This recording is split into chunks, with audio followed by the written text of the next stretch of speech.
আসসালামু আলাইকুম রহমতুল্লাহ। প্রিয় দর্শক, আপনাদেরকে গত কয়েকদিন আগে থেকে আমি একটা তথ্য জানাচ্ছি যে বাংলাদেশ জামাত ইসলামী যে আগামীতে ক্ষমতায় আসতে যাচ্ছে, অথবা ইন্টারন্যাশনালভাবে আন্তর্জাতিকভাবে যত দেশ আছে তারা ভাবতেছে আগামীতে জামাত ইসলামের যে জনপ্রিয়তা আমরা দেখতে পাচ্ছি, সেই ক্ষেত্রে জামাত ইসলাম ক্ষমতায় আসতে পারে এবং আসার সম্ভাবনা রয়েছে এবং ইসলামপন্থীদের একটা উত্থান হবে। তো ইসলামপন্থীরা বাংলাদেশে ক্ষমতা আসতে পারে, জামাত ইসলাম ক্ষমতায় আসতে পারে, তখন বহির্বিশ্বর যেসব দেশ আছে, ইন্টারন্যাশনাল যেসব দেশ আছে, তারা জামাত ইসলামের সঙ্গে কীভাবে ডিল করবে, কূটনীতিক থেকে শুরু করে ব্যবসা বাণিজ্য থেকে শুরু করে সব কিছু কীভাবে ডিল করবে। এর জন্য জামাত ইসলামের অফিসে এসে তারা জামাত ইসলামের সাথে সাক্ষাৎ করে, সৌজন্যমূলক কথাবার্তা বলে, ক্ষমতা আসলে পরে কীভাবে কী করবে এসব বিষয়ে সম্পর্ক স্থাপনের চেষ্টা প্রচেষ্টা কিন্তু বিভিন্ন দেশের রাজনৈতিক যেসব কূটনীতিক ব্যক্তিবর্গ আছে এবং দায়িত্বশীল যারা আছে তারা কিন্তু জামাতের আমিরের সঙ্গে দেখা করে, জামাত ইসলামের লোকদের সাথে দেখা করতেছে।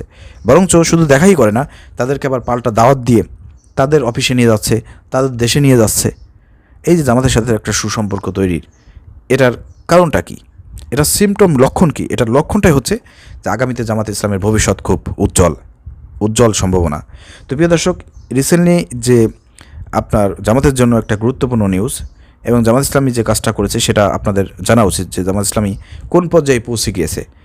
যে যুক্তরাষ্ট্র, যে আপনার যারা জামাত ইসলামীকে মনে করতো এরা ওই আপনার তালেবান গোষ্ঠীর মতন লোক, তালেবান গোষ্ঠী, আফগানিদের মতন দল, সেই আপনার মার্কিন যে পররাষ্ট্রমন্ত্রী রয়েছেন, প্রেসিডেন্ট রয়েছেন, তাদের লোকজনের সাথে জামাত ইসলাম সাক্ষাৎকার করতেছে, তাদের সঙ্গে কথা বলতেছে, তাদের সাথে মিটিং করতেছে। আশ্চর্যজনক বিষয় না?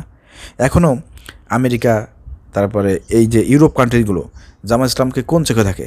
তারা কিন্তু এখন সেই তালেবানের চোখে থাকে না, কারণ জামাত ইসলাম প্রমাণ করতে সক্ষম হয়েছে যে তারা কোনো তালেবানের মতন কোনো দল না।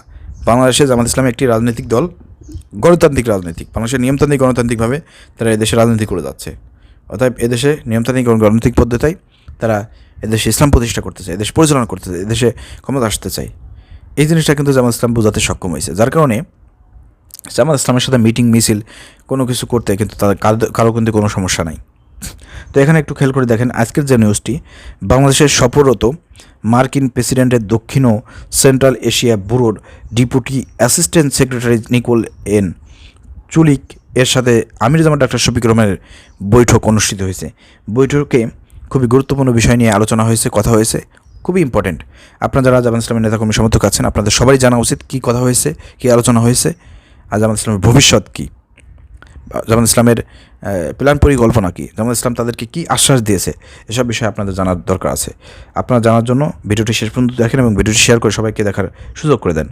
বাংলাদেশ জামাত ইসলামের আমির ডাক্তার শফিকুর রহমান 16 এপ্রিল বুধবার দুপুরে গুলশানের একটি বাসায় বাংলাদেশে সফররত মার্কিন প্রেসিডেন্ট ডোনাল্ড ট্রাম্পের সেক্রেটারি নিকোল এন চুলিক এর সাথে এর বৈঠকে মিলিত হন। এই সময় আমির জামাতের সাথে ছিলেন সেক্রেটারি জেনারেল সাবেক এমপি অধ্যাপক মিয়া গোলাম পরোয়ার, কেন্দ্রীয় নির্বাহী পরিষদ সদস্য জনাব মোবারক হোসেন এবং আমির জামাতের পররাষ্ট্র বিষয়ক উপদেষ্টা অধ্যাপক ডক্টর মাহমুদুল হাসান। বৈঠক শেষে এক সংক্ষিপ্ত প্রেস ব্রিফিংয়ে আমির জামাত ডাক্তার শফিকুর রহমান বলেন, তাদের সাথে আমাদের খোলামেলা কথা হয়েছে।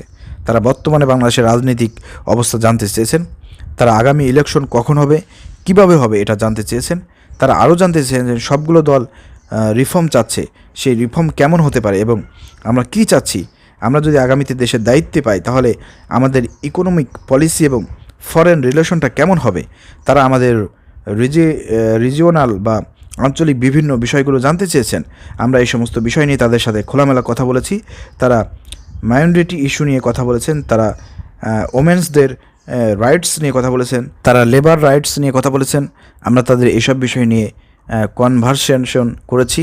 এর পাশাপাশি আমরা তাদেরকে অনুরোধ করেছি, আমাদের দেশে এখন ক্রিটিক্যাল জাংচার আছে, একটা ক্রুশিয়াল টাইম পাস করছে। এই সময় আমেরিকার পক্ষ থেকে 37% ট্রাফিক ধার্য করা হয়েছে।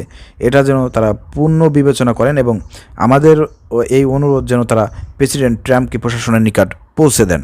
তিনি আরও বলেন, আমরা আমাদের দলের ভিতর গণতন্ত্র চর্চা করি এবং আমাদের দেশেও গণতন্ত্র চর্চা করতে চাই। এজন্য আমাদের যা করণীয় তা আমরা করব। উদাহরণস্বরূপ আমরা বলেছি প্রত্যেকটা ক্রেডিবল ইলেকশন আমরা অংশগ্রহণ করেছি, কম হোক বেশি হোক। সংসদের ভিতরে আমাদের সংসদ সদস্য ছিলেন। At the same time election যখন বাংলাদেশে মৃতপ্রায় হয়ে গিয়েছিল ইরশাদ সাহেবের সময়, তখনকার জামাতের আমির অধ্যাপক গোলাম আজম সাহেব ইলেকশনকে জীবন ফিরিয়ে দিয়েছিলেন কেয়ারটেকার সরকার ফর্মুলা প্রস্তাবনার মাধ্যমে, যেটা পরবর্তীকালে বাংলাদেশের সংবিধানে অন্তর্ভুক্ত হয়েছিল। কিন্তু দুঃখজনকভাবে আওয়ামী লীগ ক্ষমতায় এসে দলীয় স্বার্থে এটাকে নির্বাসনে পাঠিয়ে দিয়েছিলেন। এখন আবার সারা জাতি এটা চাচ্ছে এবং আমরা আশা করি এটা আবার সংবিধানে সন্নিবেশিত হবে। আমরা আগামী নির্বাচনটা ফেয়ার ভিত্তিতে করতে চাই। ইতিমধ্যেই আমরা তা বারবার বলেছি। আপনারা জানেন কেন চাই, তাও আপনারা জেনেছেন। তিনি বলেন তারা জানতে চেয়েছেন কখন এই নির্বাচন অনুষ্ঠিত হতে পারে। আমরা বলেছি সরকার প্রধান উপদেষ্টা বলেছেন এই বছরের ডিসেম্বর অথবা আগামী বছরের জুলাইয়ের মধ্যে নির্বাচন দেবেন। আমরা আশা করি ইলেকশনটা এই সময়ের মধ্যেই হবে, তবে আগামী রমজানের আগে হলে ভালো হয়। জুনের দিকে নির্বাচন দিলে তখন বর্ষা, ঝড় ঝাপটা সহ বিভিন্ন প্রাকৃতিক দুর্যোগ আসতে পারে, তখন আবার ইলেকশনটা পিছিয়ে যাওয়ার আশঙ্কা দেখা যাবে। আমরা এই জন্য চাচ্ছি এই আশঙ্কায় আগে যাতেই ইলেকশনটা হয়ে যায়। আওয়ামী লীগের বিচার প্রসঙ্গে আমির জামাত বলেছেন জাতি ট্রমাটাইজড। এখানে হাসপাতালে অনেক আহত পঙ্গুত্ব বরণকারীরা পড়ে আছেন। এখানে শহীদদের মা, সন্তান, স্ত্রীর কান্না করেছেন। এই অবস্থায় আওয়ামী লীগের বিচার অবশ্যই হতে হবে, তবে আমরা সঠিক বিচার ও শাস্তি চাই। প্রিয় দর্শক, জামাত ইসলামের মেসেজটা আপনারা বুঝতে পেরেছেন। মূলত রিসেন্টলি আপনারা জানেন যে রোজার আগেই জামাত ইসলামী নির্বাচন চাই, এরকম একটা কথা নিয়ে খুব ব্যাপক পরিমাণ আলোচনা হচ্ছে, সমালোচনা হচ্ছে আমির জামাতকে নিয়ে। মূলত এই বৈঠকটি করার পরেই মার্কিনদের প্রতিনিধিদের সঙ্গে এই বৈঠকটি করার পরেই তিনি বেরিয়ে এসে সংবাদ সম্মেলনে এই কথাগুলো বলেছেন এবং তিনি যে কথাগুলো বলেছেন যৌক্তিকভাবে বলেছেন। রোজার আগে যে নির্বাচন চান এটা কিন্তু ওই মার্কিন প্রতিনিধিদের ক্ষেত্রে তারা বলেছেন। কেন বলেছেন, কী কারণে বলেছেন সেটাও কিন্তু সেখানে স্পষ্ট করা হয়ে উঠেছে যে জুনের সময় ঝড়ঝাপটা থাকবে, বিভিন্ন রকমের সমস্যা, প্রাকৃতিক দুর্যোগ, এগুলোর কারণে কিন্তু নির্বাচন পিছিয়ে পড়ার সম্ভাবনা আছে। যার কারণে জুনে না দিয়ে রোজার আগে দেওয়াই ভালো হবে, তার মানে মার্চের ভিতরে কমপ্লিট করলে ভালো হবে।